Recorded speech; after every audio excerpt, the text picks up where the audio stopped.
لالا اور فیض دونوں آج کرکٹ ٹورنامنٹ کھیل کر ساتھ ہی نکلے تھے۔ رمضان کا آغاز ہو چکا تھا اور نائٹ میں کرکٹ کا آغاز ہو گیا تھا۔ لالا اور فیض دونوں الگ الگ گاؤں سے تھے۔ آج ہوا میں ہلکی سی نمی تھی۔ دونوں دوست اپنی اپنی بائک پر آ رہے تھے۔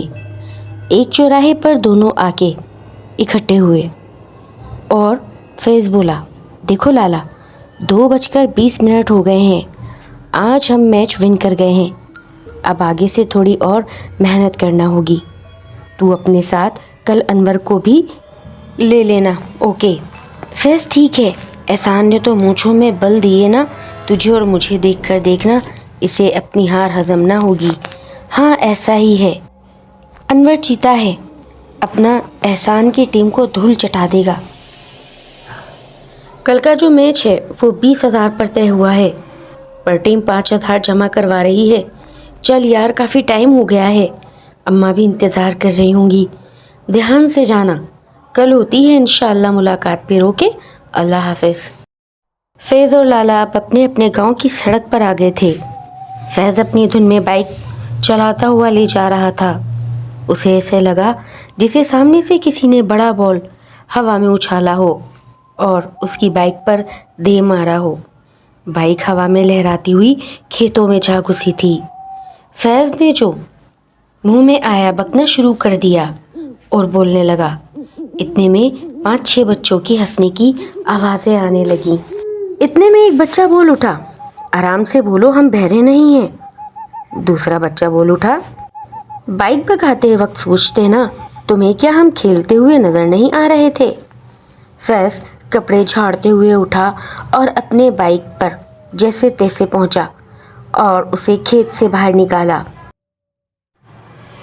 کھیت سے بائک باہر نکال کر جیسے ہی فیض نے 5 سے 6 ککیں لگائیں، مگر بائک جو تھی اسٹارٹ ہونے کا نام ہی نہیں لے رہی تھی، بلکہ اسے پھر سے آہستہ آہستہ کھیتوں کے اندر سے ہنسی کی آواز آنے لگی۔ اب فیض نے ارد گرد کے ماحول کا معائنہ کرنا شروع کیا۔ دور تک جاتی لمبی سڑک، اونچائی پر درختوں کا ایک طویل سلسلہ اور یہاں نیچے کچے کھیت۔ تو یہ بچے کہاں سے اور کدھر سے بول رہے ہیں اور یہ کہاں کھیل رہے تھے؟ اتنے میں بال پھر فیض کے سر سے ہٹ ہوئی اور وہ غصے میں بولا، کون ہے؟ کیوں تنگ کر رہے ہو؟ اچھے بچے رات کے اس وقت تھوڑی نہ کھیلتے ہیں۔ فیض یہ کہہ کر بائک اسٹارٹ کرنے لگا اور واپس اسی کچی سڑک پر اپنی بائک ڈال دی۔ موسم بہت زیادہ سہانا تھا، چاند پورا تھا۔ تھوڑی دیر بعد فیض نے دیکھا کہ سامنے سے پھر وہی کھیت نظر آنے لگے اور وہ ٹھنک گیا۔ وہ بائک تیزی سے بھگاتا ہوا لے جا رہا تھا اور دائیں جانب گردن کر کر نہ ختم ہونے والا کھیتوں کا سلسلہ دیکھ رہا تھا۔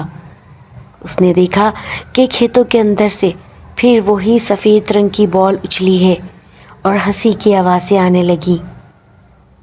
اچانک فیض نے جیسے ہی پیچھے گردن گھما کے دیکھا، 5 سے 6 بچے اپنے ہاتھ میں ایک فٹ بال لیے کھڑے تھے اور مسلسل ہنس رہے تھے۔ فیض نے ڈر کے بائک بند کر دی تھی اور وہ بچے وہیں سے کھڑے ہو کر آواز لگانے لگے، ہمارے ساتھ فٹ بال کھیلو گے؟